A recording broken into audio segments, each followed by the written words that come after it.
Hello children, नमस्कार बच्चों।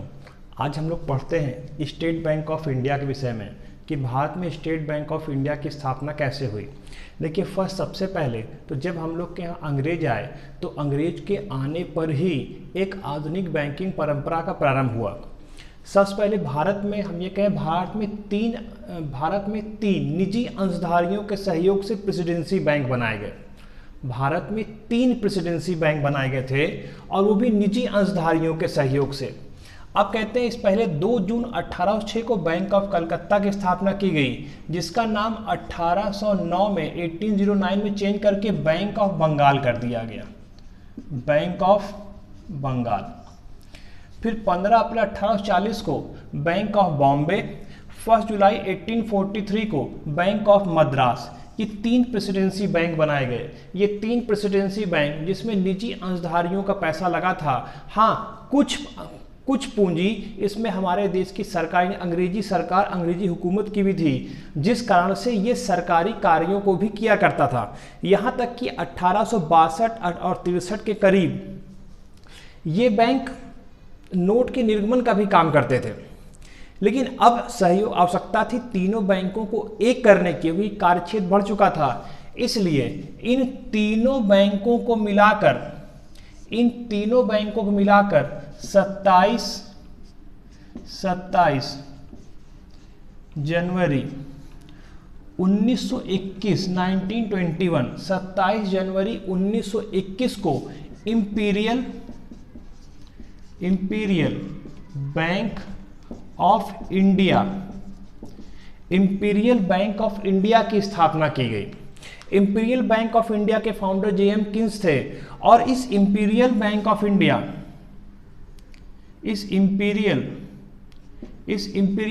India में 80% पूंजी ये भी निजी अंशधारियों की लगी हुई थी।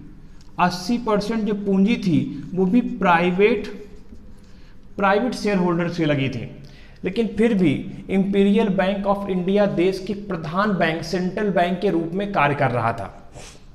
देश के सेंट्रल बैंक के रूप में तब तक कार्य कर रहा था जब तक रिजर्व बैंक ऑफ इंडिया की स्थापना नहीं हो गई।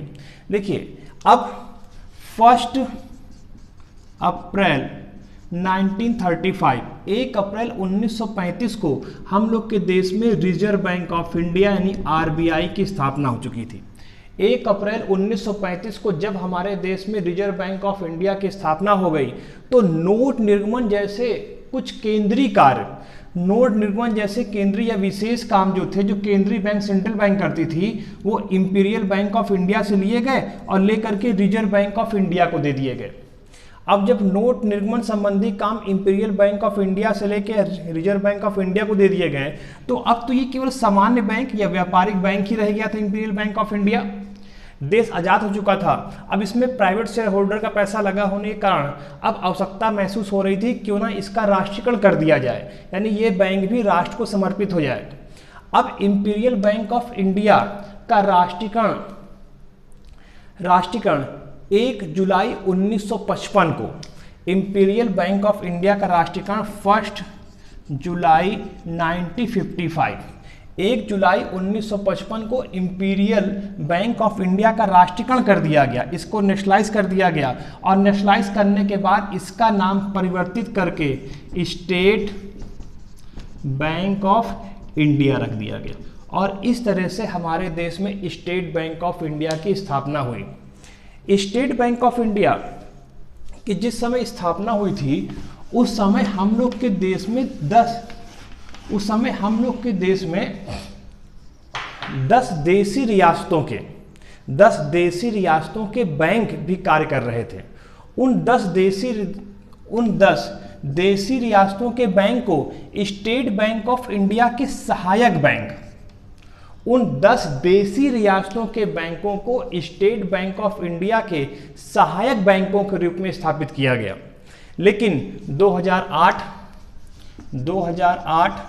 2010 और 2017 में इनकी संख्याओं में लगातार परिवर्तन किया गया, इनकी संख्याओं घटाया गया और अब वर्तमान में स्टेट बैंक ऑफ इंडिया के किसी प्रकार के कोई भी सहायक बैंक नहीं रह गए हैं।